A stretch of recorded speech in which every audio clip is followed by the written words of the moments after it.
C'était hier soir au stade d'Ornano de Caen. Plus de 20 000 personnes ont assisté à la cérémonie d'ouverture des Jeux équestres mondiaux, 7e du nom.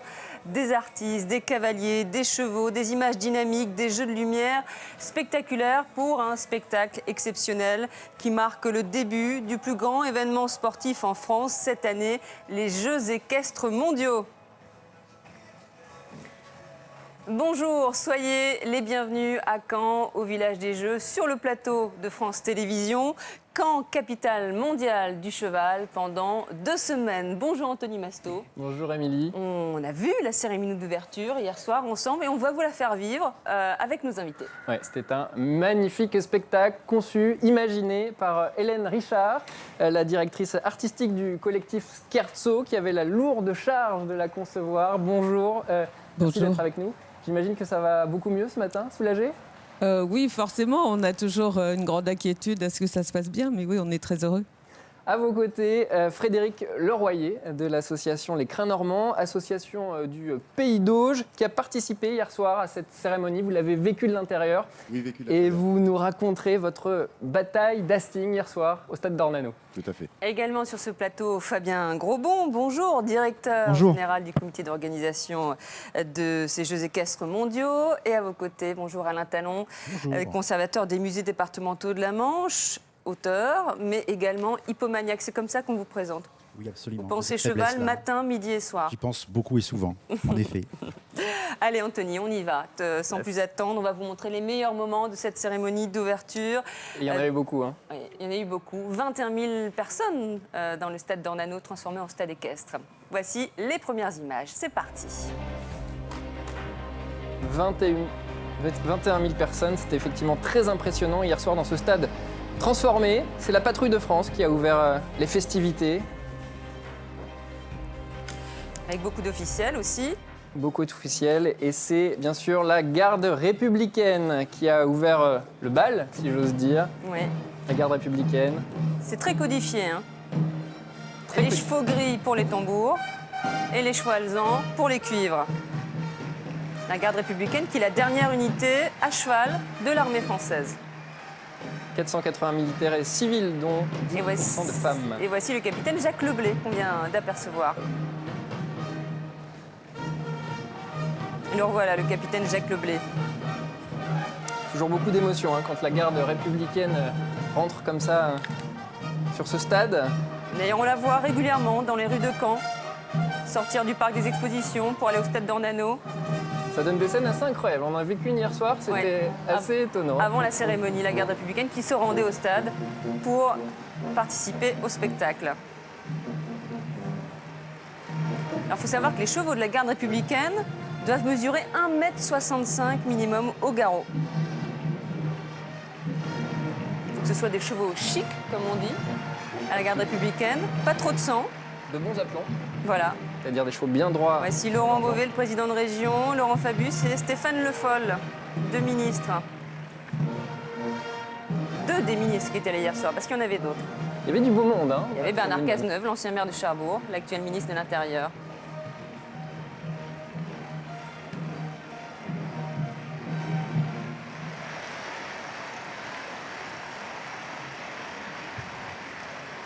Président de région.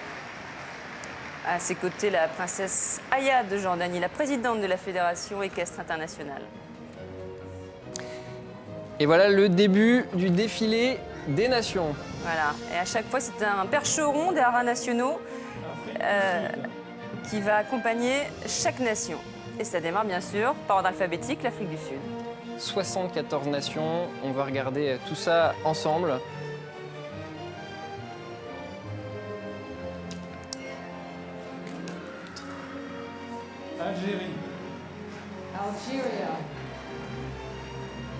Peut-être une première question à vous, Fabien Grosbon. 74 nations, il n'y en a jamais eu autant dans l'histoire des Jeux équestres mondiaux. Oui, je crois que c'est un petit peu l'effet Normandie aussi, c'est-à-dire que c'est le berceau des sports équestres, tout le monde veut être là. Et puis c'est le travail préparatoire, les fédérations sont venues souvent et petit à petit la confiance est montée et l'envie, l'enthousiasme. Et donc effectivement, tous ceux qui sont qualifiés, parce que pour venir il ne suffit pas de le décider, il faut Voilà, passer c'est important. Il faut passer les niveaux de qualification. Donc tous ceux qui se sont qualifiés sont là. 74 nations, effectivement. Beaucoup plus qu'auparavant. Alors, il faut quand même préciser que hier, tous les cavaliers, tous les athlètes n'étaient pas là. Notamment, il y a pas mal de cavaliers de saut d'obstacles qui n'étaient pas là, puisqu'ils vont commencer la semaine prochaine. Ils arrivent plus tard, effectivement. Mais là, il n'y a pas que des cavaliers qui défilent. Il y a des cavaliers, il y a des vétérinaires, il y a des grooms. C'est vraiment la famille équestre, les accrédités qui défilent. Il y avait plus de 1600 personnes au total. 1600 personnes. Et beaucoup de bonne humeur, hein. Beaucoup de sourires sur les visages, c'était vraiment magnifique. Ouais, c'est exaltant de commencer par ça, de voir que tout le monde qu'on attendait est là, et puis de tous les pays, on sait qu'il se passe des choses pas toujours réjouissantes en dehors, mais sur ce terrain-là, tout le monde défile dans le sourire, c'est à noter. Voilà, avec évidemment très important pour nous, les athlètes du para-équestre, bien sûr. Le para-équestre avec le dressage à l'honneur pendant ces Jeux, une discipline à part entière. Aux Jeux équestres mondiaux IFEU-ILTEC, le para et le sport valide sont sur la même quinzaine, et donc le para-dressage commence sur l'hippodrome demain. Ce qui est très rare, que les cavaliers handicapés concourent en même temps que les cavaliers valides. Ça se voit très peu dans les grandes compétitions internationales. C'est ça, c'est jamais le cas. À part aux Jeux équestres mondiaux, ce qui est une demande très forte de la FEI, ça fait partie des choses indispensables pour eux. Le paradressage qui est devenu la 8e discipline des Jeux équestres mondiaux il y a 4 ans aux Jeux équestres de Lexington. C'est ça.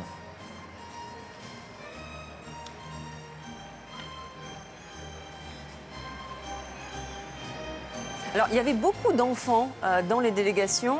On verra tout à l'heure la délégation des États-Unis. C'était 2 petites filles qui étaient porte-drapeau. D'où ils viennent, ces enfants? Alors, d'abord, il y a des athlètes qui sont des enfants, parce que sur la voltige, l'athlète le plus jeune a 8 ans. Donc, par définition, il défile en tant qu'athlète. Il vient de quelle nation? Alors, là, vous me posez une colle. mais on me l'a montré. Vous avez le temps de réviser, Fabien Bourbon. C'est lui qui m'a donné l'information hier, le secrétaire général de la FEI. Non, vous avez des excuses. 74 nations, voilà. 900 athlètes, vous avez quand même une excuse. Mais, et puis après, il y a une petite latitude parce qu'on a des règles très strictes quand on organise ce défilé. Et donc, normalement, c'est pas tout à fait prévu. Et en même temps, on ne va pas dire au cavalier qui vient avec son fils ou sa fille ou qui ne peut pas défiler. C'est un moment de fête. Donc, on fait les règles. Et puis après, on regarde comment on peut être flexible aussi parce que c'est cette petite touche-là qui fait qu'il y a les sourires. Bermuda. Ah oui, alors le Bermude, c'était très rigolo. Ils étaient en Bermuda. Ouais. Voilà. Il faut dire que c'est de là que voilà, on va les voir. Regardez, des magnifiques Bermudas rouges. On s'est passé vite. Un athlète, une athlète pour les Bermudes. Belarus.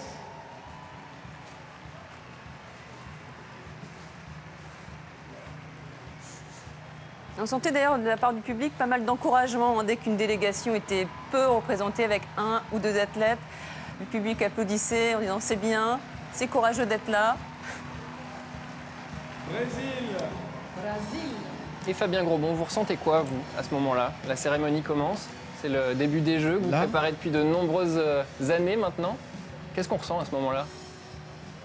C'est un petit peu difficile de vous expliquer. On ressent il y a différents domaines. D'abord, moi, c'est un moment très important parce que toute la famille est là, au sens de la famille des athlètes, la famille des élus qui nous ont donné ce projet, le comité d'organisation, les équipes, toutes les équipes techniques.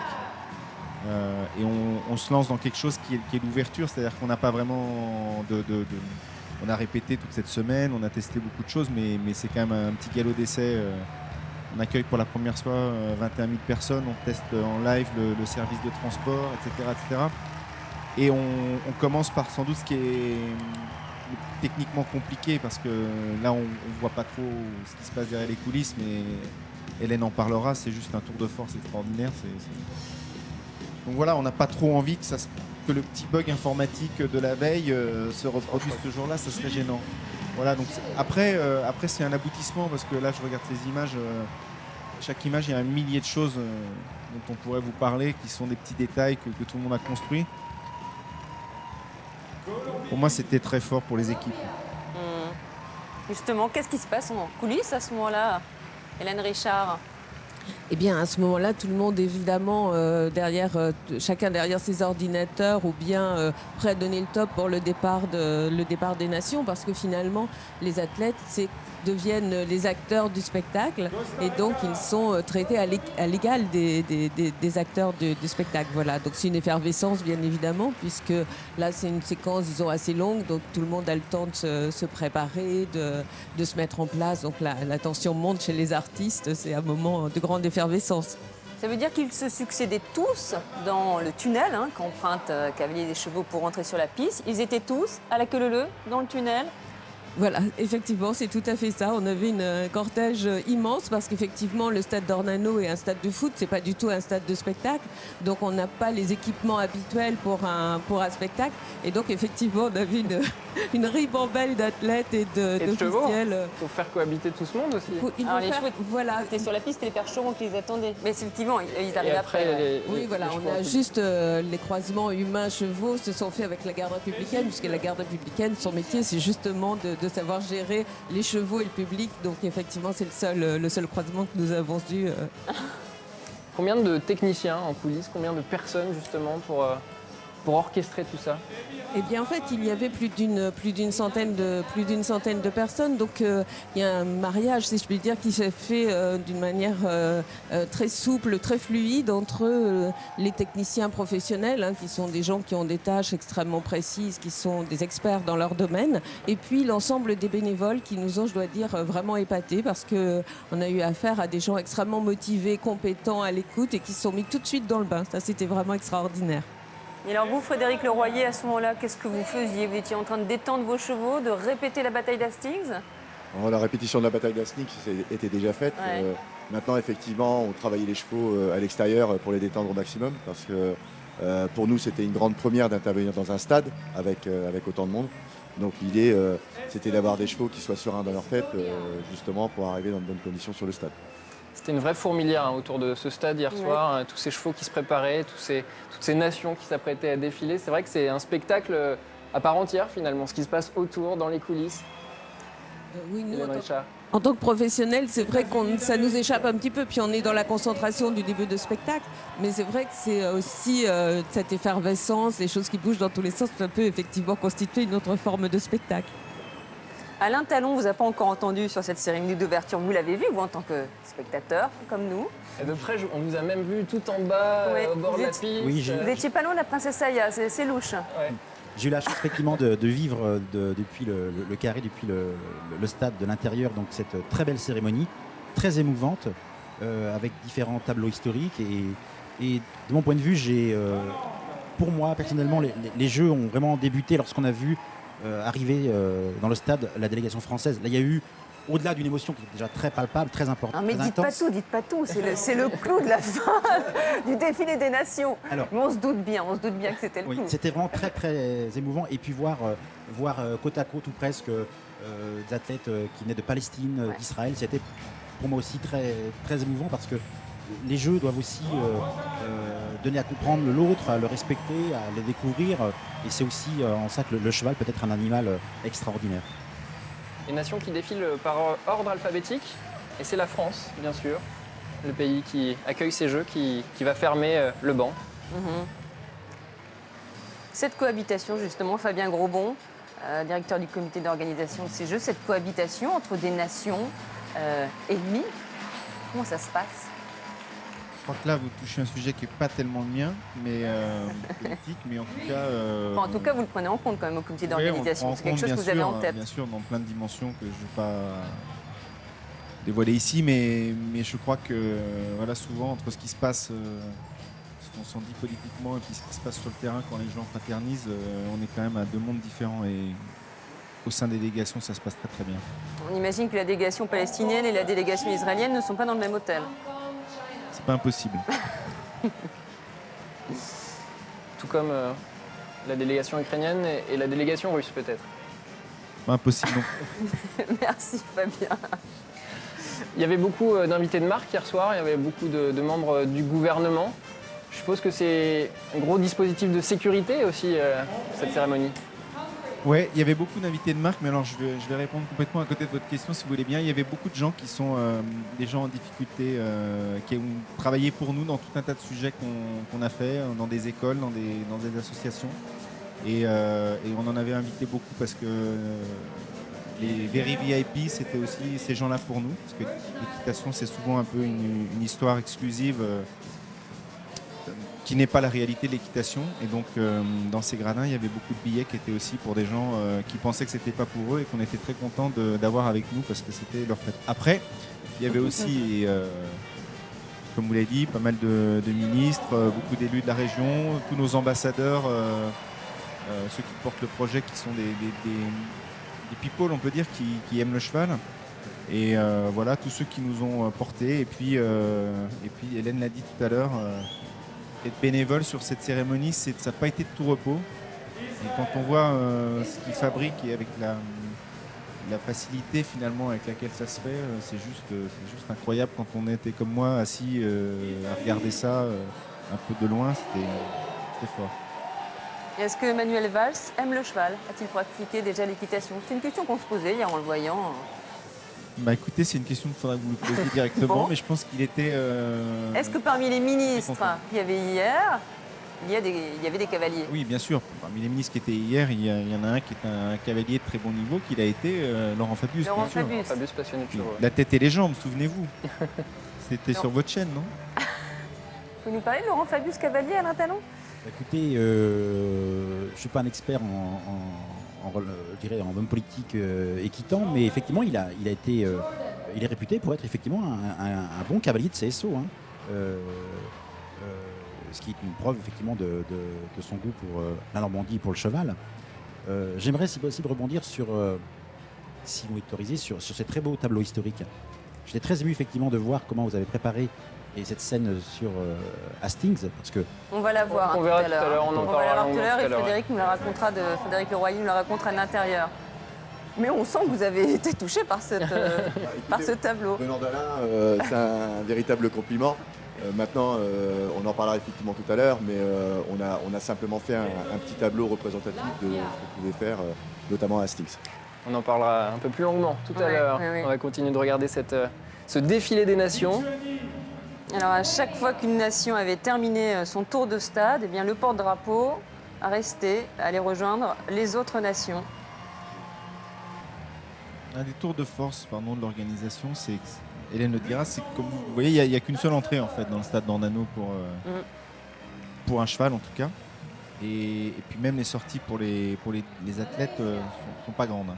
Donc la planification de tout ça était compliquée.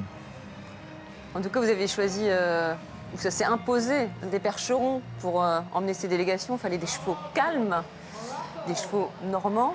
Cheval de trait, sont le cheval de trait le plus connu, on peut dire, hein, sur les 9 races de cheval de trait, le percheron, Alain Talon. oui, effectivement, c'est le percheron est sûrement le cheval de trait le plus connu, le cheval du Perche, conçu au 19e siècle, qui maintenant est connu à travers la planète entière. Il a permis aux Américains de mettre sur pied leur économie, leur civilisation, mais il est aussi adulé en Asie, au Japon par exemple. Alors, ils font des courses de percherons attelés au Japon. Oui, qui sont très impressionnantes dans des hippodromes qui sont bondés d'une population et les Japonais sont quasi fous de ce cheval-là, qui est à la fois aussi calme et placide qu'il est puissant. Et on l'a bien vu hier pendant la cérémonie, puisque une petite fille longeait à la main effectivement ce gros cheval qui était aussi monté. Et c'est vrai que c'est aussi une gageure que dans un environnement aussi bruyant, aussi animé, que de voir ces chevaux si puissants effectivement rester extrêmement calmes et froids lors de la cérémonie. Ça n'aurait pas été possible avec des selles français. Il fallait des chevaux de trait.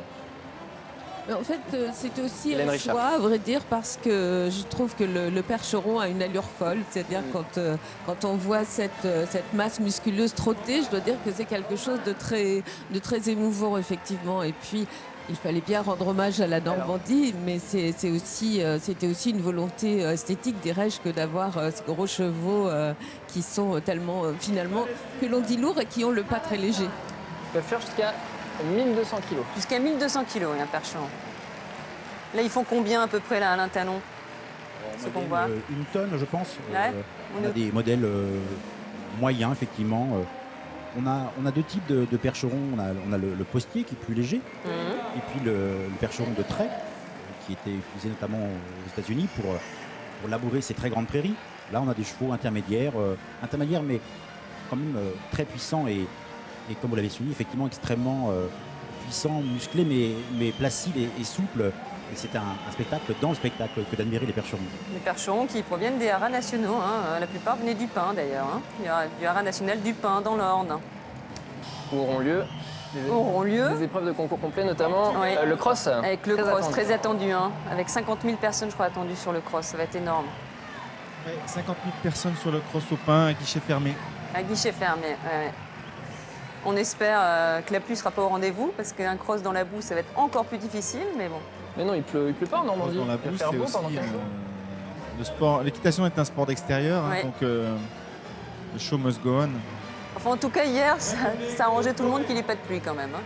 C'était votre hantise, ça, Hélène Richard, qu'il pleuve hier soir à la cérémonie d'ouverture? Alors c'est vrai que c'est un gros problème, non seulement parce que évidemment on est toujours moins confortable quand il pleut, mais aussi parce que le terrain se gorge d'eau et que pour tout vous dire, les chevaux, ça ne leur pose pas de gros problème, mais on a un sol qui n'est pas du tout rebondissant pour les danseurs et plus il est gorgé d'eau, plus ça devient difficile et compliqué. Et de parcourir de grandes distances comme ça aurait été vraiment un enfer pour eux, je dois dire. Populaire de Chine. People's Republic of China. République populaire de Chine, on arrive dans la dernière partie Ouais. de ce défilé des nations. Petite délégation pour la République populaire de Chine. Czech Republic. 47 athlètes pour les Tchèques. Alain Talon. On voit encore ces cobs. On a vu deux robes, on a vu quelques percherons, Percherons, ouais, on voit des cobs. noirs, et puis d'autres de robes blanches qui sont en fait des percherons gris Gris. et qui blanchissent cheveux blancs. Avec l'âge. en vieillissant. Donc très beau symbole effectivement du perche. Et il y avait un percheron noir. C'était un étalon? S'il vient des haras nationaux, je présume que c'était Oui. un étalon, effectivement. On avait donc beaucoup et souvent les percherons, mais on a aussi vu en tout début de cérémonie et en clôture, je crois, on a vu un autre modèle plus petit, plus compact, plus discret, le cob, Ouais, le cob normand. cob normand. Effectivement, là, on ne peut pas mettre toute la cérémonie dans cette émission, mais effectivement, un Cob hommage normand. a été rendu au cob normand. Qui faisait Qui partie est- des 4 races à l'honneur hier soir. Hein. Oui. Le, Ouais. le cob normand, le quarter horse, La caltéquée le barbe et le marocain. barbe. C'est peut-être le plus beau symbole du cheval normand, puisque il est issu de cette longue lignée des chevaux anglo-normands. Voilà le percheron noir. Voilà, qui accompagnait la Suède. Ils étaient très très contents, les Suédois, hier. Hein. Sur la piste, ils n'arrêtaient pas de sauter partout. Très festif, très bonne humeur effectivement du côté de la Suède. Oui, Alain Talon, alors le cob, Le à cob. qui on a rendu hommage en début de cérémonie. Oui, qui a accompagné la vie civile et agricole, mais aussi militaire des Français et des Normands en particulier depuis la fin du 19e siècle. Il a été conçu et mis au travail malheureusement au début de la guerre 14 comme cob artilleur, puis aussi, il a aussi beaucoup servi dans l'industrie et dans l'agriculture en Normandie. Et les gens l'ont utilisé tardivement, jusqu'aux années 60 en Normandie. Mais c'est le seul cheval qui a été croisé, en fait, qui a servi au croisement.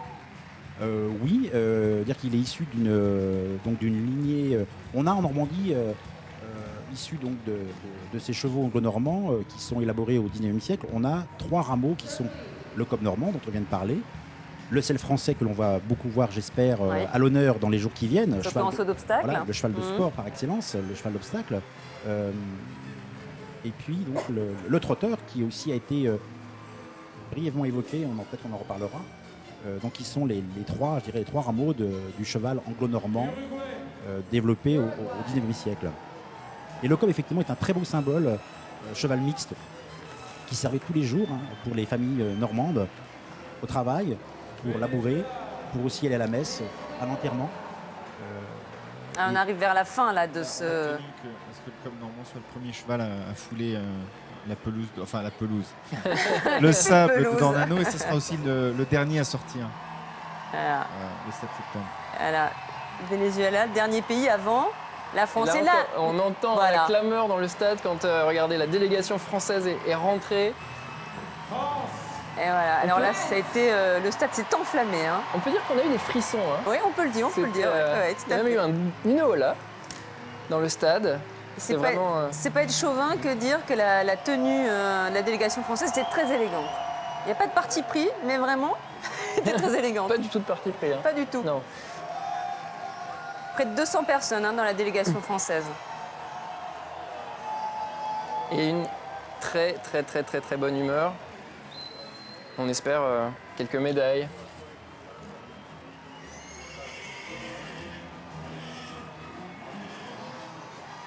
Voilà, pour le défilé des nations, 74 nations. C'était impressionnant. Fabien Grosbon, là, quand l'équipe de France entre, ça y est, c'est le début, les Jeux commencent. Ouais, tout à fait. Encore une fois, ça fait un petit moment qu'ils ont commencé pour nous, mais on travaille d'abord et avant tout pour le sport et les athlètes. Et l'équipe de France, moi, je ne suis pas cavalier, mais depuis quelques années, j'ai appris à les côtoyer à toutes les disciplines. Et donc les croisés là, on les avait vus avant avec le secrétaire d'État pour leur dire un petit mot. Oui, c'était fort. À noter que c'était Jean Teller, hein, le cavalier de complet qui était médaille d'or à RRS en 2002, là où l'idée d'avoir les Jeux équestres en Normandie a germé, qui était porte-drapeau de cette délégation. Et Jean Teller, qui a 60 ans, peut dire son âge. C'est ça qui est bien en équitation, c'est que c'est un sport où hommes et femmes concourent ensemble et où on peut faire l'équitation très longtemps. Les carrières sont très longues. Hein. Les carrières sont très longues. On va peut-être tout de suite voir les discours protocolaires qui ont lieu, bien sûr, juste après le défilé des nations. On les regarde, on va les commenter ensemble. Voilà, c'est le fin. Bienvenue en France, bienvenue en Normandie. Voilà, Laurent Beauvais, le président de région. Manuel Valls et la princesse Aya.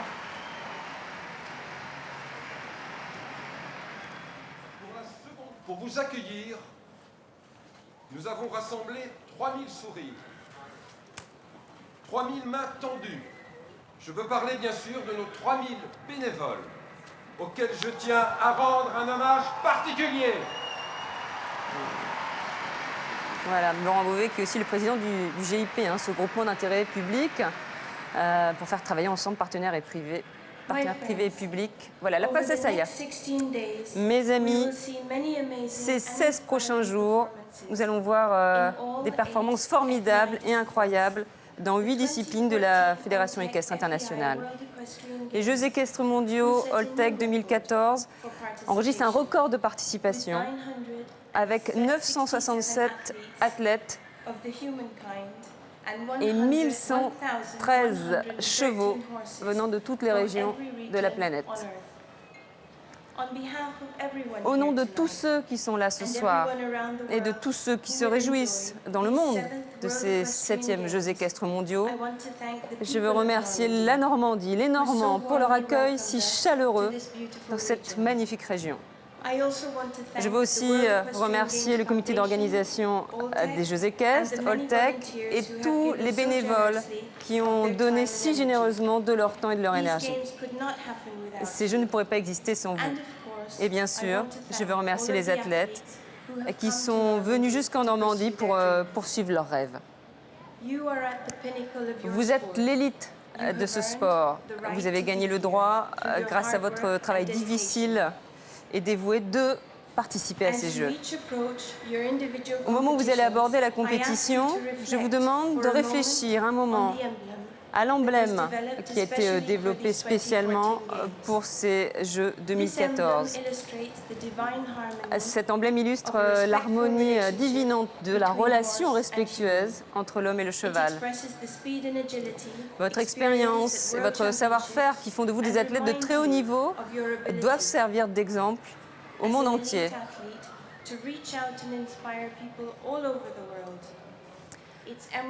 Ce vert émeraude qui s'affiche partout dans la région qui nous accueille représente l'équité et la transparence qui sont au cœur de ces Jeux. Il vous suffit de jeter un coup d'œil à cet emblème pour vous rappeler que ces valeurs sont sacrées dans cette compétition.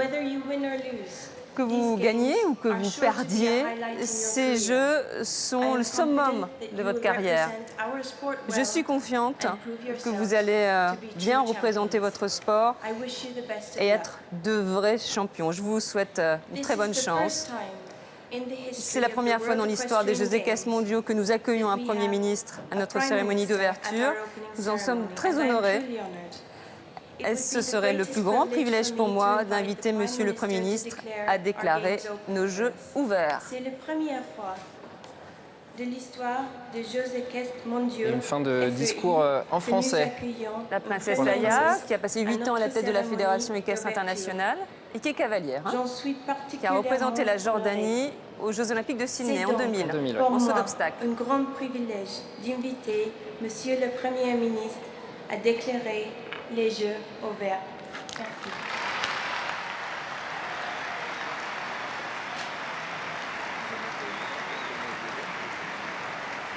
Voilà, Manuel Valls, Premier ministre, qui va donc ouvrir ces Jeux. Donc, je déclare les Jeux équestres mondiaux FEI Holtec 2014 en France ouverts.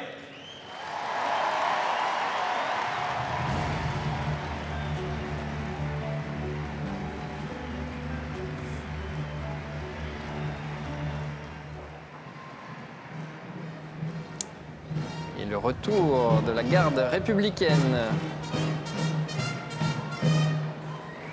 Je pense que c'était un très très grand moment hier pour Laurent Beauvais. On a senti beaucoup d'émotion quand il était au micro, puisque il a voulu, le président de la région Basse-Normandie a voulu impulser l'élan des Jeux, c'est-à-dire fédérer tous les acteurs, créer ce groupement d'intérêt public pour que les partenaires publics et privés travaillent ensemble et permettent à ces Jeux de se réaliser. On a senti beaucoup d'émotion à Fabien Grosbon hier. Ah, écoutez, ça fait un petit moment de travail quand même. Et puis, Enfin, dans voilà, les pieds. gagner les Jeux, les porter et puis les voir se concrétiser, c'est sûr, c'est fort. Il n'est pas tout seul et je crois qu'il sera content que je dise que son envie c'était de fédérer la Normandie et donc au conseil d'administration vous avez tous les acteurs publics du territoire. Sa demande c'était qu'on prenne toutes les décisions à l'unanimité. 26 conseils d'administration, ça fait un paquet de décisions à prendre en 4 ans. Et c'est ce qu'on a fait, donc je crois que c'est de ça dont il est fier, de pouvoir... on voit nulle part, un petit détail, hein, on voit nulle part des logos, Caen, Aglo, etc. C'est la Normandie qui parle d'une seule voix. C'est très important pour lui et je crois que c'est très important pour le projet et sans doute pour les Normands aussi.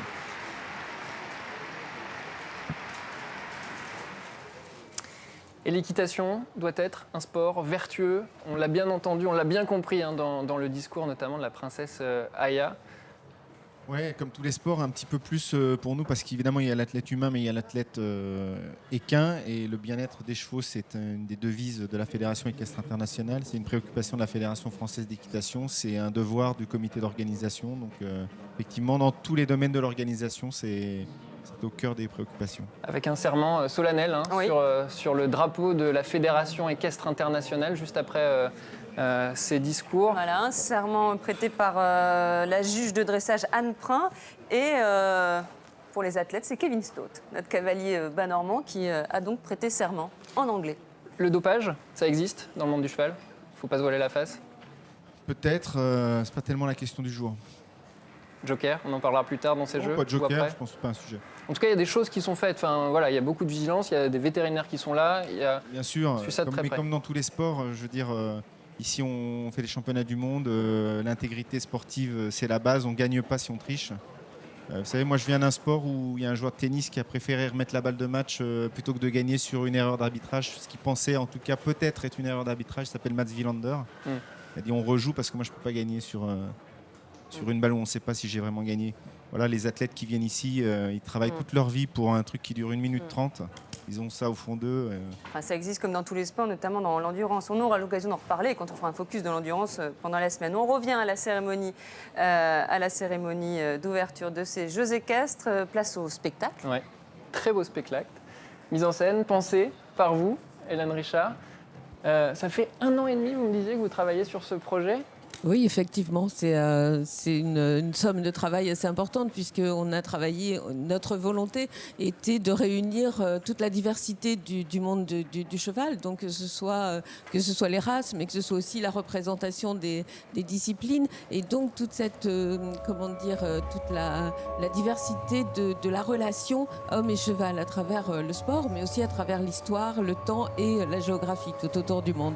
Et à travers des très beaux tableaux, on va en profiter, on va regarder ça, les plus belles images de cette cérémonie d'ouverture, de ce spectacle hier soir. Et ça a commencé très fort avec cette petite fille qui rentre dans ce stade toute seule. Elle devait avoir le cœur battant hier soir en rentrant dans le stade. Elle était très émue, mais alors elle a fait preuve d'un professionnalisme extraordinaire. À la première répétition, bien évidemment, les agents des haras étaient autour d'elle, puisqu'en plus c'est une petite fille qui vit au haras du Pin, donc c'est un petit peu la mascotte du haras. Mais elle était extraordinaire de calme, de professionnalisme. Et on voit là aussi très bien dans cette promenade autour du monde la vraie relation qui unit l'humain et le cheval. Il faut quand même imaginer 21 000 personnes dans ce stade, cette petite fille et ce percheron d'une tonne, tout seul là au milieu. C'est quand même prenant. Elle doit peser 40 kilos et le cheval, effectivement, 1000 kilos, la différence de poids. Un cheval placide, tranquille. Oui, on voit bien cette complicité. On va en profiter un peu, elles sont belles ces images. C'était magique, hein, ce début.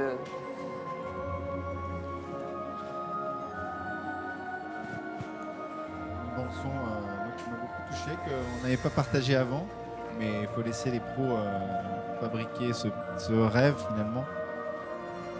Merci Hélène. C'est Alex Jaffray qui a conçu la bande originale du spectacle. Nous étions dehors, on avait juste envie de vous rejoindre parce que on était un petit peu frustrés d'être à l'extérieur. Mais comment elle a été choisie cette petite fille ? Eh bien, en fait, on voulait bien évidemment une enfant qui soit issue du monde équestre. Et il s'avère que Diane, vivant au haras du Pin, connaît parfaitement ses chevaux et que ça s'est fait très naturellement, en fait. Je pense qu'elle s'en souviendra toute sa vie. Il lui avait fait un beau cadeau, là. Changement de tableau.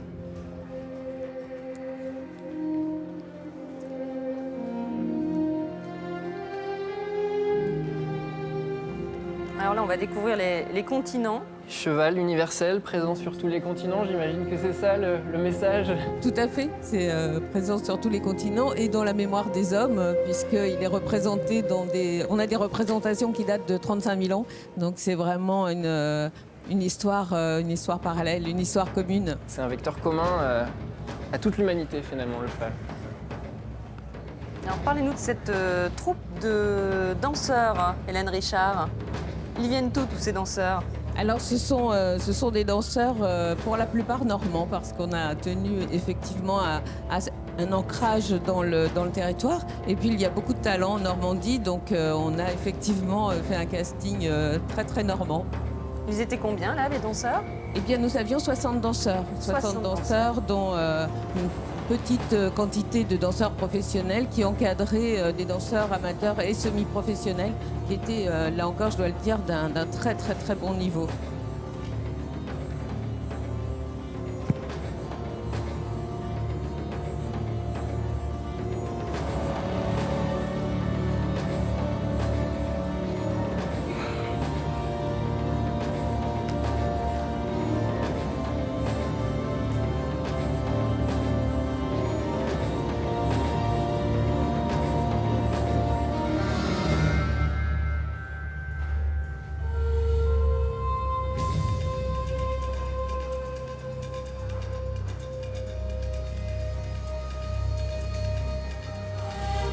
« 60 danseurs à coordonner sur le plateau, ça aussi, c'est pas rien.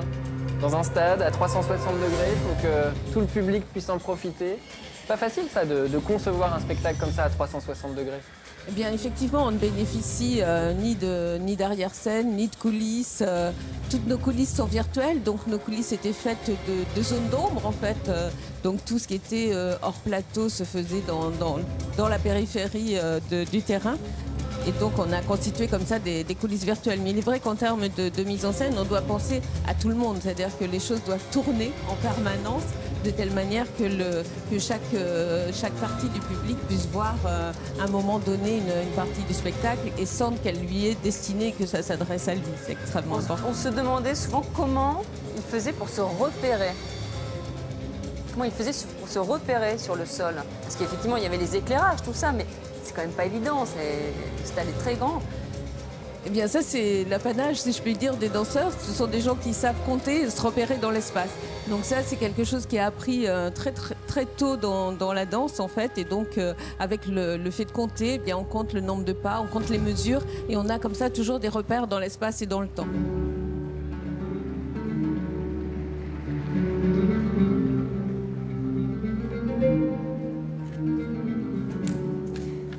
Il y avait un silence dans le stade. Dans ces moments-là, c'était vraiment très joli. Alain Talon.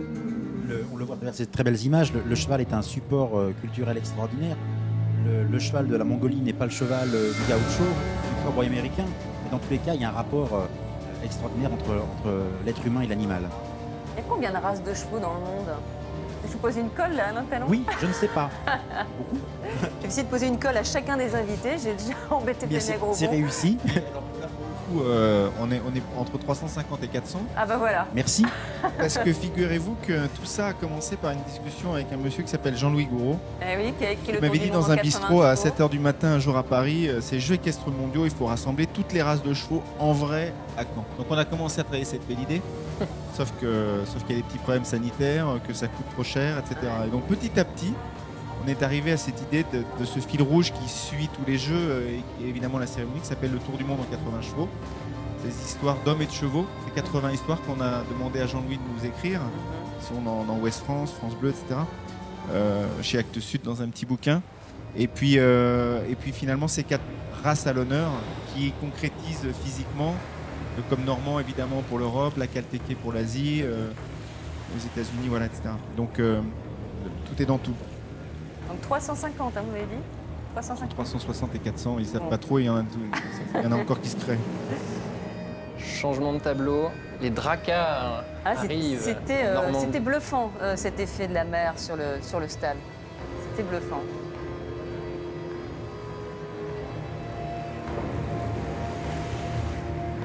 Voilà les danseurs avalés par la mer qui se retirent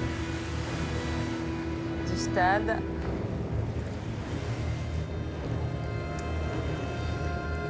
Par les dracars. Une allusion aux Vikings, hein, dans la mythologie nordique, chez les Vikings, le cheval est le plus important des animaux. Hein. Ce n'est pas un simple moyen de transport et on dit qu'il emporte les morts, les guerriers valeureux au Valhalla, le paradis des Vikings. D'ailleurs, souvent les chefs vikings étaient enterrés avec leurs chevaux. Absolument. On a un très bel exemple, non pas de Vikings, mais de Celtes en Basse-Normandie, oui. près de Coutances, à Orval, a été découvert il y a quelques années par l'équipe d'archéologues une sépulture extraordinaire où un haut dignitaire celte a été enterré avec 2 chevaux et son attelage. On a trouvé des harnachements et les morts des 2 chevaux. Le cheval est utilisé dans des fonctions, dans des tâches des plus ignobles, des plus laborieuses. Je pense au cheval de mine, mais aussi au plus noble, à savoir accompagner pour aller dans l'au-delà, donc les sépultures humaines. D'ailleurs, c'est comme ça que commence votre livre, Alain Talon. Oui, il s'agissait effectivement de ponctuer et d'introduire ce livre par un très beau symbole, effectivement, très émouvant de mon point de vue. Comment, pour aller dans un monde que l'on ne connaît pas, en ayant tout, effectivement, comment on souhaite être accompagné par un animal pour lequel on a une relation assez extraordinaire. Voilà, changement de tableau. On arrive en Normandie. On a fait un tour du monde et nous voilà arrivés en Normandie. Avec une allusion aux peintres impressionnistes qui ont donc peint cette nature. Et des chevaux aussi. Les impressionnistes peignaient les chevaux.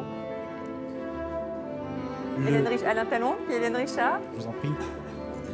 Oui, ce que je voulais dire par rapport à la Normandie, ce qui est extraordinaire, c'est qu'effectivement, la couleur a inspiré les peintres. La lumière, c'est la lumière normande qui a inspiré les peintres, qui ont beaucoup peint effectivement les chevaux. Et la lumière a inspiré les artistes, et la qualité du sol a inspiré les éleveurs de chevaux. Voilà. Donc il y a une rencontre qui s'est faite là. Mais il est vrai que c'est là que c'est en Normandie que les peintres sont sortis pour la première fois. Et voici Alors, le rodéo rodéo normand. normand. Voilà. On a rarement vu des cow-boys attraper des vaches normandes. Mais... Et Mais les pour la- les quarter horse arrivent en France, hein, donc ça pourrait bien arriver. Un point qui était important pour nous, c'est que sur une cérémonie d'ouverture comme ça, on ne souhaitait pas évoquer les disciplines de manière trop précise ou Marquée, trop ouais. un peu primaire comme ça, faire défiler. Donc l'idée, il y a des clins d'œil à toutes les disciplines dans cette cérémonie. L'équitation western, le reining, c'est une des 8 disciplines. Et donc voilà, c'est avec ce cheval qui est le quarter horse, encore une fois, toutes ces histoires se recoupent. Une discipline qui se développe de plus en plus en France. D'ailleurs, il y a de plus en plus de quarter horse en France. Hein. Les naissances ont été multipliées par 4 ces 10 dernières années en France, le quarter horse. Excellent cheval de travail à l'origine, Ouais. quarter house, donc quarter miles à l'origine, qui désignait un cheval très rapide au démarrage, sélectionné pour pouvoir faire des courses. Ouais, Ouais, capable c'est de pour ça qu'il courir, s'appelle quarter horse. capable de parce que courir c'est un 400 quart mètres. de mile. Voilà. 400 mètres en 400 21 21 secondes. secondes. C'est le cheval le plus rapide sur 400 mètres. On voit bien comment on a cette transposition d'un cheval extrait de travail par le passé, qui est sélectionné selon ses qualités, pour aujourd'hui des pratiques de loisirs équestres. Le quarter horse en est un bel exemple, tout comme les courses que les Anglais ont inventées. Les Anglais ont inventé beaucoup de choses dans le domaine du cheval. Les steeplechase, les courses de clocher à clocher, qui ont été inventées pour animer les fêtes paroissiales dès le Moyen-Âge, et qu'on retrouve sous une forme plus structurée à travers les courses de trotteurs, notamment et de galopeurs, d'abord en Angleterre, puis en France au XIXe siècle. Alors les deux cavaliers viennent du Quarter Horse Dream, excusez-moi pour mon accent anglais. C'est l'équipe de spectacle de Guy Duponchel qui est le sélectionneur de l'équipe de France de reining. Et Tout très à belle fait. démonstration. Oui, Fabien Gourbon. Si vous me lancez sur Guy Duponchel, je pense que je peux terminer l'émission sur lui. C'est un homme extraordinaire Il est très qui nous aide prolixe. beaucoup et il est là tout le temps quand on a besoin de lui. Il fait beaucoup pour le reining en France. Il est passionné et passionnant quand on l'écoute. On aura l'occasion, il Regardez. viendra sur notre plateau, Guy Duponchel. Regardez un peu, Voilà. c'est reculé, magnifique, très rapide. Et puis à chaque fois qu'il y avait des spins, alors là, le public, Alors, les spins, c'est cette rotation quand sur les on tourne postérieurs. sur les postérieurs, le cheval tourne sur ses postérieurs. Qui permettait à l'origine de bétail, pour le Voilà. trier, tout simplement. Au lieu d'un drapeau ou d'un chapeau, ils avaient un lasso dans la main. On parlait de race tout à l'heure, le Quarter Horse, c'est la race la plus répandue au monde. Nombre d'effectifs. Des chevaux très calmes, très agréables à monter, très rassurants. C'est presque des joysticks d'ailleurs quand on a les rênes en Regardez, main. regardez ce ralenti, comme c'est magnifique. Ce sera encore plus beau quand vous savez que le sol de reining est un sol très très spécifique. Et donc dans le parc des expositions, il y aura beaucoup d'ambiance. Et ça sera très beau. On en Le parle reining, d'ailleurs ça dès commence demain dès midi, demain, ouais. le reining. On fait un focus sur le reining demain dans le journal de midi avec Erwan Dominiac. Voilà pour la première partie de ce spectacle, de cette cérémonie, mais on va continuer avec les figures d'école, car le cadre noir était là aussi, bien sûr, il faisait partie du spectacle, et on va regarder ça tout de suite.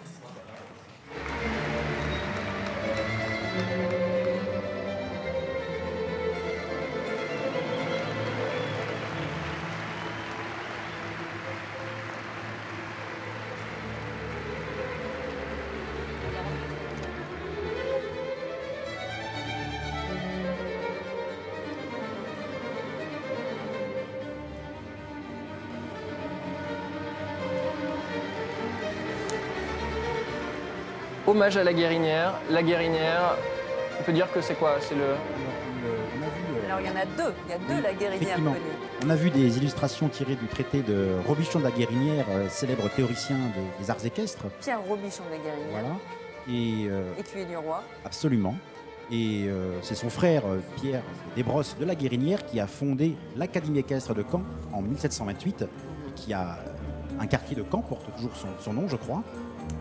Oui, où il avait à l'époque, effectivement, c'était pas construit, il avait des terres, il avait ses chevaux là-bas, mais le manège équestre, il reste un bâtiment de ce manège équestre que les Canets ont redécouvert cette année, puisque ce manège a été servi aux pompiers, à entreposer, à la caserne de pompiers du Jardin des Plantes, à entreposer leur matériel. Et c'est le directeur du théâtre de Caen, qui habitant dans le coin, à force de passer, d'emprunter la rue de l'Académie, il s'est dit, mais la rue de l'Académie, qu'est-ce que ça veut dire? Et c'est quoi ce bâtiment? Et en fait, c'était l'un des derniers bâtiments de l'Académie équestre de la Guérinière. Et du coup, cette salle a été réhabilitée. On a pu voir 2 opéras de Rameau au mois de juin. On verra ce que deviendra cette...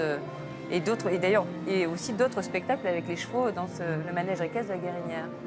On va regarder un peu une croupade. L'une des figures phares Il y aura aussi des cadre noir de Saumur. Oui, réalisé par les officiers, les écuyers du cadre noir de Saumur, qui depuis... Voilà, et voilà une cabriole, oui. Rapidement. Qui sont les porteurs de la tradition de l'équitation française, reconnue depuis 2 ans, je crois, par l'UNESCO au titre du patrimoine culturel immatériel. C'est ça. L'équitation du cadre noir, l'équitation à la française. Équitation académique, proche de son cheval. D'ailleurs, la devise du cadre noir de Saumur, on la doit au général Lotte, qui est « cheval en avant, calme et droit ». Vous voyez même au trot, les cavaliers de Saumur sont très près de leur selle, collés à leur selle. Ils font corps avec le cheval. Alors, on va peut-être le voir, mais en tout cas, il y a eu un des chevaux qui a donné un peu du fil à retordre à l'une de ses cavalières, je crois, hier, Alain Talon. Oui, il faut aussi penser que le contexte du spectacle est très délicat. On a un stade plein, plus d'1 000 personnes, comme ça a été expliqué, une sorte de confinement, beaucoup de bruit, beaucoup de lumière, donc ça peut effectivement perturber certains chevaux. C'est différent du grand manège de Saumur, on n'est pas dans les mêmes conditions. Il y a des figures de manège. Hélène Richard. Ce sont pour autant, oui, des chevaux de spectacle. Ce n'étaient pas tous des chevaux de spectacle. Là, c'est peut-être les plus habitués au spectacle que nous ayons eus. Mais c'est toujours une merveille, effectivement, de les découvrir et de les redécouvrir. Juste une anecdote, je crois savoir que les photos qu'on a vues qui rendent hommage à la Guérinière, vous les avez dégotées. Voilà. Oui, ce sont des originaux, effectivement. On est allé photographier, on a eu la chance que nous soit ouverte la bibliothèque du Cadre Noir et nous avons pu photographier les gravures originales de la Guérinière pour les faire correspondre, coïncider très précisément aux figures que l'on voyait sur le terrain avec les différentes figures et indications particulières, les plans de sol, les plans de terre, comme l'on doit dire, qui sont les indications qui restent les mêmes. Ce qui est extraordinaire, c'est que les choses sont conservées et qu'on a des traces écrites pour ce genre de choses. C'est tout à fait extraordinaire. La Guérinière qui a beaucoup écrit, qui a écrit des traités, c'est vraiment le premier à avoir formalisé les règles. On dit que c'est le père de l'équitation moderne. Exactement. Oui, tout à fait. C'est l'équivalent de Diderot pour l'encyclopédie, en fait. Il y aurait aussi essayer d'influencer, de faire évoluer l'équitation en utilisant, je dirais, des critères de légèreté, puisqu'avant lui, les chevaux sont très contraints avec des embouchures très très fortes. Des harnachements un peu compliqués oui. aussi. Il a libéré tout ça. D'ailleurs, son adage, c'était une main légère, douce et ferme. Voilà, tout beau. Tout un programme, Anthony. On va poursuivre, on va revenir un peu dans le temps dans ce spectacle. Revenir à votre partie, on va dire, Frédéric Lécuyer, puisqu'on va passer à la bataille d'Hastings. La reconstitution de la bataille d'Hastings. Et on va voir les images tout de suite qui arrivent. Alors racontez-nous, dites-nous tout. Alors vous êtes tout déjà, est-ce qu'on vous voit là? C'est un peu sombre? Eh bien non, pas encore. Moi j'arriverai un petit peu plus tard. Vous arriverez à cheval? J'arriverai à cheval, oui, c'est effectivement. Peut-être un mot d'abord de votre association, les Crins Normands, une association du Pays d'Auge. Vous faites de la reconstitution historique, et ce toute l'année. Tout à fait, toute l'année. On travaille sur la période 11e. Donc Crins Normands, c'est la cavalerie de Guillaume le Conquérant. Mais sur cette intervention, on a travaillé avec plusieurs partenaires avec qui on fait Hastings tous les ans. Je vais citer la compagnie d'Exailles, qui est une compagnie piétonne. J'ai eu la chance d'être rejoint en termes de cavalerie par le franco-flamand contingent de cavaliers allemands avec qui je fais Hastings très très régulièrement. Parce qu'il faut quand même savoir que tous les ans, autour du 14 octobre 1066, jour de la bataille d'Hastings, vous rendez à Hastings et vous reconstituez la bataille. Tout à fait, on n'y va pas pour faire du camping, malgré qu'on soit sous tente, mais toujours le week-end le plus proche du 14 octobre, nous sommes à la bataille d'Hastings. Vous nous rappelez un peu l'histoire de cette bataille d'Hastings? Eh bien en fait, la bataille d'Hastings qui s'est déroulée en 1066, hein, je fais très attention à ce que je dis. C'est la dernière fois que l'Angleterre a été envahie, elle n'a pas été envahie. C'est la dernière fois que l'Angleterre a été envahie. Guillaume le Conquérant qui allait vers l'Angleterre pour reconquérir son trône qui lui avait été injustement pris. Donc c'était suite à un débarquement et Guillaume le Conquérant a pris le trône d'Angleterre le 14 octobre 1066. Et à la bataille d'Hastings, Harold, qui avait pris son trône, a été tué. Exactement. Il a récupéré son trône.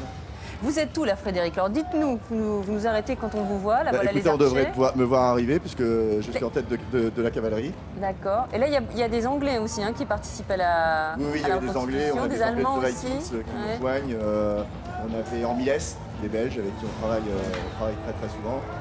En fait, aujourd'hui, on représente une alliance qui s'appelle l'héritage normand. Donc désolé pour les personnes que je vais oublier, mais on a également des particuliers, parce que j'ai eu la chance d'avoir, je vais dire merci à Laurence et à Didier qui m'ont rejoint dans la cavalerie, mais on a beaucoup de monde. Vous aviez un jeune homme là tout de suite de la compagnie Asgard. Mais là, vous avez un équipement très lourd à cheval, parce que vous avez une cotte de maille. On va Oui, peut-être oui, revoir les images, vous êtes à cheval. On a fait quelques petits impairs historiques, parce que c'est vrai que le spectacle n'est pas la reconstitution histo. Mais nous sommes équipés en côte de maille comme à l'époque. Ça pèse combien? Sur une côte de maille, ça peut aller de 12 à 18 kilos. Hein, tout dépend la maille. Et là, c'était énorme là, quand vous êtes entré sur scène. Là, qu'est-ce que vous avez ressenti là? Eh bien, à ce moment-là, j'ai presque envie de vous dire pas grand-chose à part de l'adrénaline, parce que c'est vrai que c'est un contexte qui est très différent de nos habitudes de travail, mais beaucoup d'adrénaline, beaucoup de concentration. Parce vous êtes où là? Là, je vois très très mal. C'est pas moi, mais de toute façon, on ne devrait pas pouvoir me louper puisque j'ai un bouclier rouge et bleu. Donc le bouclier rouge et bleu, c'est vous? Oui, mais vous allez voir, je vais être le seul à ne pas avoir été filmé, forcément. Il y a eu un bug à ce niveau-là. Le bouclier qui sert bien sûr à identifier... Voilà, Guillaume le Conquérant, parce que j'ai eu la chance de jouer ce rôle sur ce week-end. Maintenant, quand je parlais de petits impairs historiques, comme vous avez pu le constater à l'image, les boucliers sont portés à l'opposé des coups portés aux fantassins, alors qu'initialement le bouclier était fait pour protéger le cavalier. Mais c'est vrai que pour proposer de l'image à nos amis normands et des costumes de jolie qualité, on a changé nos habitudes de travail. Et alors pendant que Guillaume le Conquérant était au combat, on dit que son épouse Mathilde, elle... C'est joli, c'est une belle histoire, mais en fait c'est pas elle, la tapisserie de Bayeux. Hein. On va voir la suite du spectacle avec... c'est d'ailleurs très joli, hein, cette tapisserie de Bayeux que le public va découvrir. Alors oui, non, c'est pas Mathilde de Flandre, sa femme, qui a brodé cette tapisserie. Elle a été probablement brodée dans un monastère dans le sud de l'Angleterre, Alain Talon. Elle est brodée très très rapidement après la conquête. Et elle fait 70 mètres, faut quand même le dire. Oui, c'est une broderie effectivement, et non pas une tapisserie comme on le dit très couramment. 180 chevaux sont figurés sur la tapisserie de Bayeux, qui est un document historique extraordinaire pour différentes raisons. La première bande dessinée en quelque sorte. En quelque sorte. Qui raconte cette bataille et qui est classée aux mémoires du monde de l'UNESCO. Ouais, absolument. C'est aussi, et on le voit très bien à travers ces très très belles images, un témoignage très fort de cette compétence des Normands en termes d'équitation. Pour pouvoir conquérir l'Angleterre, Guillaume embarque 3000 chevaux. Imaginez, à l'époque, avec des bateaux de petites dimensions, 3000 chevaux embarqués, qui sont des Antilles pour la plupart. 2500 participent à la bataille, ce qui est fabuleux. Des palefreniers, de la nourriture. C'est vraiment un travail exceptionnel. Hélène Richard, Vous vouliez ajouter quelque chose? Justice à la reine Mathilde, nous avons cette tapisserie beaucoup plus riche en images que ce que l'on montre là. On a fait un zoom en fait sur les combats, sur les chevaux, mais la tapisserie d'une grande richesse visuelle et elle est extrêmement intéressante. On dit que c'est la première bande dessinée de l'histoire. Et la plus longue. Et la plus longue. Alain Talon, vous disiez 3000 chevaux au départ. 2500 à l'arrivée, ça veut dire qu'il y en a 500 qui sont morts en mer ou... Du tout, non, les 3000 sont arrivés à bon port, si je puis dire. Mais il a fallu aussi, il fallait assurer la surveillance du camp des gens qui n'étaient pas au combat. Donc on a mis de côté, on a prélevé 500 chevaux qui effectivement assuraient la garde du camp de Guillaume. C'était des chevaux lourds, c'était quels chevaux à cette époque? C'était plutôt des chevaux de tresse, plutôt des chevaux comme... On le voit très bien quand on regarde en détail la broderie de la tapisserie de Bayeux. On a différents types de chevaux. On a le célèbre destrier, donc le cheval le plus onéreux, le plus rapide, le plus véloce. Destrier parce qu'il est amené à main par l'écuyer, celui qui assiste le chevalier. Et puis aussi parce qu'on peut penser que pour pouvoir combattre, le chevalier prend son galop à main droite. Et en latin, donc, dexter signifie à droite.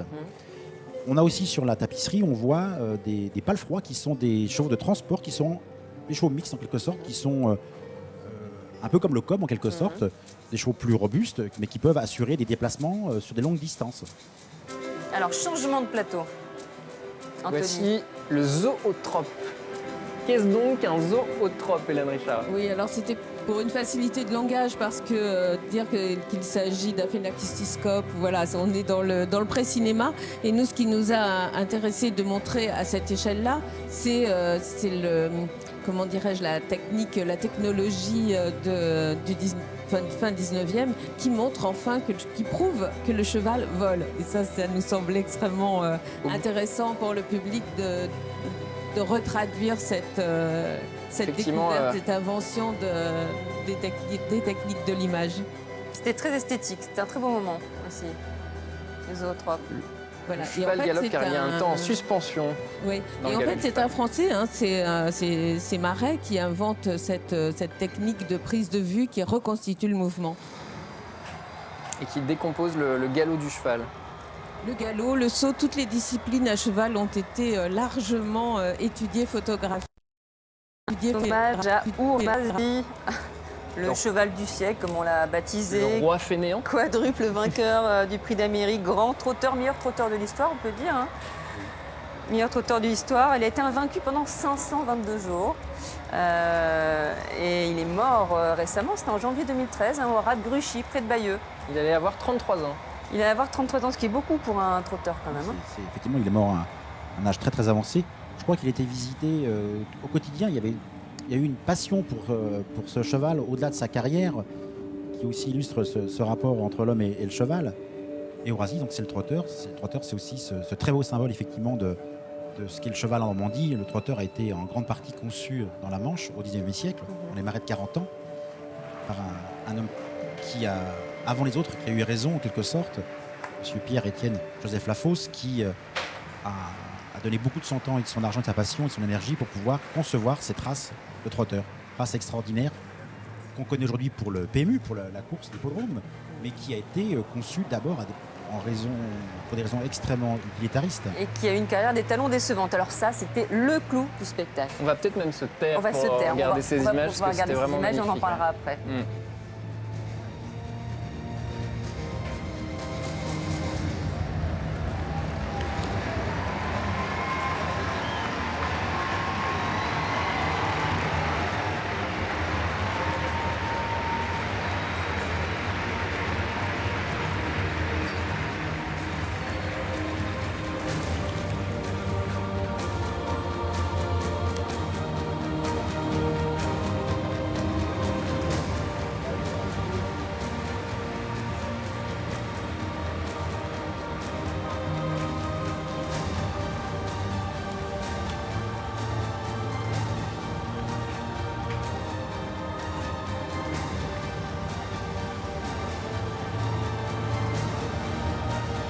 Voilà, c'était Lorenzo, avec ses 12 chevaux en liberté. Lorenzo, qui est une légende parmi les voltigeurs équestres. Il parle à ses chevaux, au sens premier du terme. Il faut bien remarquer qu'il n'a pas de reine. effectivement, il parle à ses chevaux. Les chevaux sont nus, complètement nus. Voilà. Il faut savoir que depuis l'âge de 10 ans, eh bien, il dresse et il prépare ses spectacles seul au Sainte-Marie-de-la-Mer, en Camargue. Et vraiment, c'était, je pense, le coup du spectacle. En tout cas, c'est ce que les spectateurs nous ont dit. C'était vraiment le coup du... Et là, ça se termine avec le défilé des artistes. Un grand moment, hein, ça, le clou du spectacle. Quand on est sorti, on a posé des questions aux spectateurs. Tous nous ont dit que c'était ce moment-là qui les avait marqués, Hélène Richard. Oui, ce qui me semble assez logique, puisque je pense que pour l'ensemble des gens qui aiment le cheval, et d'ailleurs de ceux qui le connaissent un petit peu moins, le cheval est symbole de liberté. Donc c'était aussi cette image-là que l'on avait envie de restituer, et puis faire un hommage aussi à la Normandie, et d'avoir cette image du Mont-Saint-Michel notamment, où la mer monte à la vitesse d'un cheval au galop. Et donc on avait cette image en tête, et on avait très envie de faire galoper les chevaux sur cette mer assez... Incroyable, ces chevaux en liberté qui côtoient les autres chevaux. Enfin, c'était facile ça à organiser, ça doit être un peu stressant quand même de se dire qu'on a des chevaux là qui se baladent sur un stade devant 21 000 personnes. Oui, bien sûr, c'est toujours un petit peu... Bon, il faut, quand on fait du spectacle, on prend des risques, donc ça fait partie des choses, mais ce sont des risques bien évidemment maîtrisés. Là, on a affaire à des grands professionnels, donc les gens se sont parlé, on a trouvé des systèmes, des astuces pour qu'effectivement, avec nos systèmes de coulisses virtuelles, les uns attendent dans un coin pendant que les autres passaient, etc. Mais tout s'est très bien passé en bonne entente. Alain Talon. Chevaux en liberté dans le stade, mais aussi hors du stade, puisque moi, en quittant le stade, j'ai ahuri, j'ai vu effectivement passer devant moi même chevaux qui étaient toujours en liberté. Oui. Ah mais c'était bluffant le spectacle de Lorenzo. Oui, mais les chevaux de Lorenzo, vous voyez, quand c'est comme il les manage, si je puis dire, comme une meute. Oui, en réalité, c'est vraiment un travail sur cet esprit grégaire du cheval. Et donc, à partir du moment où ils sont en troupeau et qu'ils ont un repère entre eux, ils sont effectivement extrêmement disciplinés. On dirait une petite école aussi. Ils sont assez amusants. Oui, c'est ça, ils se mettent les uns à côté des autres, ils se mettent en rang. De venir voir ce que dit le prof. Enfin, c'est assez drôle. C'est aussi une BD par certains côtés. Quand on les côtoie un petit peu, quand on les voit en coulisses, il y a un côté comme ça très enfantin de ces chevaux-là. Il y avait un aussi, coup de cœur quand même, parce que là, on a vu la fin de la soir. cérémonie d'ouverture, mais on a encore envie de vous montrer un extrait d'une magnifique voltigeuse, Alexandra. On a senti le public masculin dans le stade assez ému. Il y avait un très joli juste au corps. Alain Talon, vous confirmez? Yes. Effectivement, était magnifique. Voilà, Alexandra.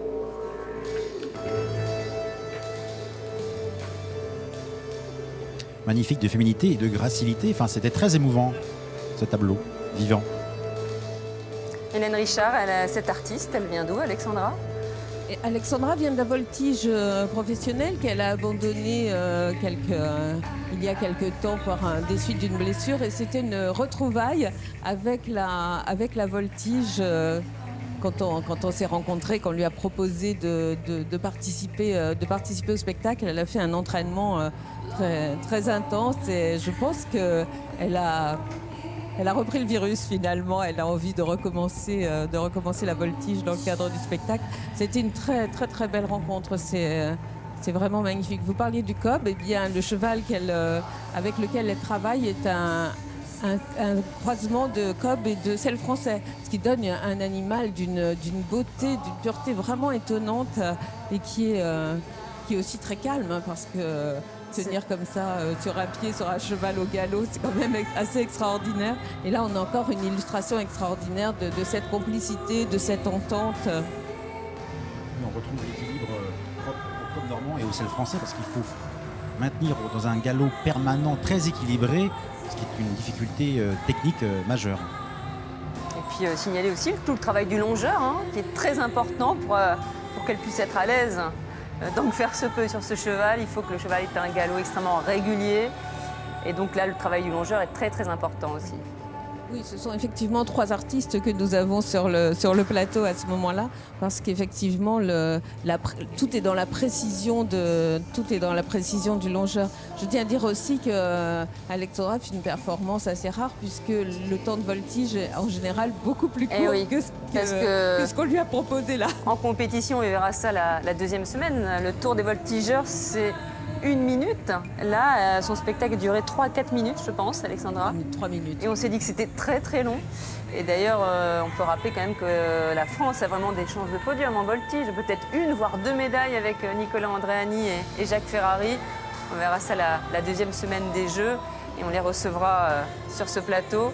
Mais effectivement, la voltige française est sans doute la meilleure au monde. Et on dit qu'il y a cette fan touch, cette dimension artistique que n'ont pas les autres voltiges.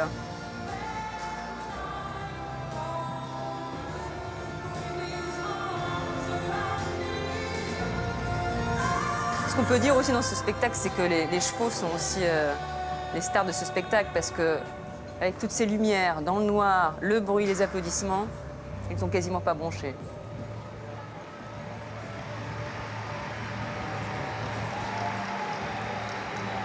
Voilà, magnifique Alexandra qui quitte la piste. C'est un coup de cœur. Aussi, un de nos nombreux coups de cœur.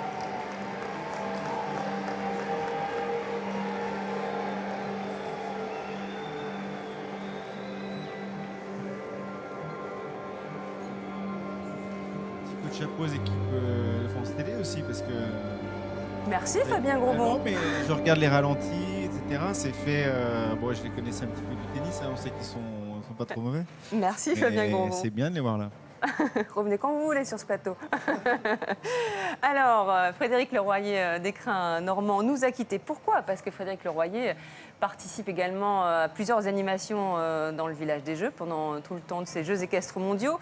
Et dans son écurie, qui a participé hier à la cérémonie d'ouverture, il y a un poney, un Shetland French Cancan, qui est l'une des mascottes des Jeux. Et je crois qu'Anthony Mastou, vous avez rejoint French Cancan. Exactement, vous avez vu, il est joli. Hein. Je ne sais pas combien il fait au garrot, mais il n'est pas très grand, hein, Charlotte. 1 mètre au garrot. 1 mètre au garrot, voilà. Moi, je suis 1m90, je serais un peu grand pour lui. Pourquoi il a été choisi comme mascotte de ces Jeux? Parce que c'est un petit poney qui est très sociable, très gentil, qui va au contact des gens, des enfants notamment. Voilà, un petit poney qui avait toutes les qualités pour représenter dignement le cheval ici pour ces Jeux. Alors quel va être son rôle à lui pendant ces Jeux équestres mondiaux? On va le voir partout, il va se promener, racontez-nous un peu. Oui, c'est ça, tout à fait. Donc il va être présent sur le site pendant les 15 jours, donc aller au contact des gens, des enfants. Il sera promené dans l'enceinte du village. Voilà, donc on va le voir un petit peu partout, oui. Bon, alors c'est lui la mascotte, c'est lui French Cancan, vous l'avez tous vu. Je crois qu'il attend depuis très longtemps, donc je sais pas, j'ai une carotte avec moi, on lui donne? Vous pouvez lui donner. Allez, c'est pour French Cancan. À vous, Émilie. Il vaut mieux peut-être la couper, qu'il ne s'étouffe pas, Anthony. Ouais, on va faire attention, mais il a l'air très délicat. L'équitation, c'est quand même le seul sport qui se pratique avec des carottes dans les poches. Un mot de votre livre, Alain Talon, Le cheval en Normandie. Est-ce qu'on le voit bien? Il vient de sortir, il est sorti il y a 2 jours. Oui, il y a 2 jours, effectivement. Et on sait tout sur le cheval en Normandie. On essaie d'évoquer 3 siècles, comment on passe du cheval de guerre au cheval de loisir, au cheval de sport, qui nous unit aujourd'hui à Caen. D'accord, eh bien merci Alain Talon. Je rappelle que vous êtes notre consultant week-end sur France Télévisions, donc dans les émissions et puis dans les journaux du soir. Je vous remercie tous les 3, puisque Frédéric Leroy nous a déjà quittés. Merci Hélène Richard, merci Fabien Grosbon, à très vite. Merci Alain Talon. Vous revenez ce soir à 19h. Restez avec nous parce qu'à 12h45, alors déjà dans le journal de midi, on reparle de ces Jeux. Anthony, vous allez rejoindre. Voilà. À 12h45, on revient avec Anthony pour une autre émission. Ce sera d'ailleurs notre rendez-vous du week-end pendant tout le temps des Jeux, les samedis et les dimanches. 12h45. Tout à l'heure, nous verrons ce qui nous attend pour cette première semaine de compétition avec notamment Sophie Dubourg, la directrice technique nationale de la Fédération équestre d'équitation, qui nous parlera des attentes de médailles pour la France. Il y aura aussi Laurent Beauvais qui nous reparlera de son émotion hier à la cérémonie d'ouverture, donc le président de région. Et on parlera avec lui de la filière, avec également un autre invité, Olivier Paulmier, le patron des vents Théo près d'Avanches. Les vents Théo, eh bien, ce sont les camions de 3 tonnes 5, mais surtout ces très gros camions que l'on voit arriver dans les rues de Caen, où on peut mettre 7-8 chevaux, un appartement. Et donc il est là ici pour capter la clientèle étrangère. Et bien sûr, avant cela, le journal de France 3 Basse-Normandie, ici, en direct. Tout à l'heure avec Sylvain Ruil. Dans un quart d'heure maintenant. Voilà. Donc on reste vraiment ici. On reste, on part pas. Merci encore à vous tous les 3. Restez avec nous. On se retrouve tout à l'heure à 12h45. Et puis tout à l'heure à midi avec Sylvain Ruil. À tout à l'heure.